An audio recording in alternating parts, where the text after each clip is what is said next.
Hello friends, எல்லோருக்கும் வணக்கம். எல்லோரும் எப்படி இருக்கீங்க? நலமா இருப்பீங்கன்னு நினைக்கிறேன். எல்லோரும் நலமா இருக்கணும்னு இறைவனை வேண்டிக்கிட்டு ரொம்ப காலம் ஆச்சு இந்த மாதிரியான நம்மளோட கனெக்ஷன் இருந்து. ஆரம்பத்தில் நான் சேனல் ஆரம்பிச்சு புதுசில் இந்த மாதிரி தான் உங்களோட பிரான்ஸ்ல நடக்கக்கூடிய நல்லது கெட்டது, அரசியல் விஷயங்கள், ஸ்கூல் சார்ந்த விஷயங்கள், எனக்கு வேலைக்கு போயிட்டு வரும்போது நடக்கக்கூடிய நல்லது கெட்டது உங்களோட ஷேர் பண்ணிட்டு இருந்தேன்.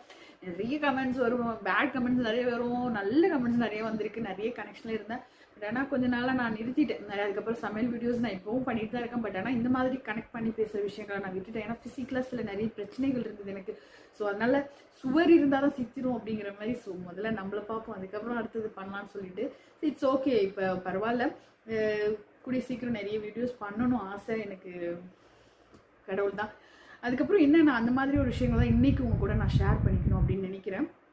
அதுக்கு முன்னாடி வேலைக்கு போயிட்டு வந்தேன்னா எப்படா படுப்பேன், எப்படா தூங்குவோம் வருவேன். நமக்கு தூங்கணும் அப்படின்றதுலாம் தோணும். ஏன்னா எனக்கு அவ்வளோ டயர்டாக இருக்கும். டைம் கிடைக்கும் போதெல்லாம் தூங்கிட்டே இருப்பேன். பட் ஆனால் பார்த்தீங்கன்னா இந்த 10 நாளாக வீட்டில் தான் இருக்கேன். ஏன்னா சும்மா பசங்கள்லாம் லீவில் இருக்காங்க. ஸோ நானும் லீவ் போட்டுட்டு பிள்ளைங்களோட இருக்கலாம்னு சொல்லிட்டு ஒரு 10 நாள் லீவில் இருக்கேன். இந்த லீவ் ஆரம்பிச்சு இந்த முதல் 3 நாட்டில் செம்ம டயர்ட்னஸ்லாம் இருந்தது. ஏன்னா ஆரம்பத்தில் வேலை 10 நாள் செம்ம தூக்கம், ரெஸ்ட் அப்படி சூப்பராக இருந்துச்சு. நான் இப்போலாம் தூக்கமே வரமாட்டேங்குதேன்னு பார்த்தீங்கன்னா மணி பாருங்கள் 1:10 ஆகும்போது எனக்கு தூக்கம் வரல. ஸோ அது உழைப்பு இருந்தால் தான் உடம்புல தூக்கம் வரும். வீட்டு வேலைகளை மட்டும் பார்க்குறதுனால எனக்கு, அதுக்காக நான் வீட்டுக்கு வேலை பார்க்குற பெண்களெல்லாம் குறை சொல்லலை, தவறாக நினைக்காதீங்க. எனக்கு அது மாதிரி ஆயிடுச்சு. உழைப்பு இருந்தால் ஆனால் தூக்கம் வந்துருமோ அப்படின்னு தோணுது. ஸோ உழைப்பு மட்டுமே மன திருப்தியும் சரி, உடல் அந்த நிம்மதியையும் அந்த உழைப்பு மட்டுமே கொடுக்கும். அப்படி நாங்கள் உழைச்சி சம்பாரித்து கஷ்டப்பட்டு வைக்கிற பொருளை இந்த நாட்டில் அப்படி திருடிட்டு போகிறாங்க. ஆமாங்க, ஃப்ரான்ஸில் அவ்வளோ திருட்டு இருக்குது. ஃப்ரான்ஸில் இருக்கிற இந்த மாதிரி என் ஃப்ரெண்ட்ஸுங்க எல்லாருமே ரொம்ப கவனமாக இருங்க. நான் இருக்கக்கூடிய இடத்துல ஆரம்பத்தில் வீடு பூந்து திருடினாங்க.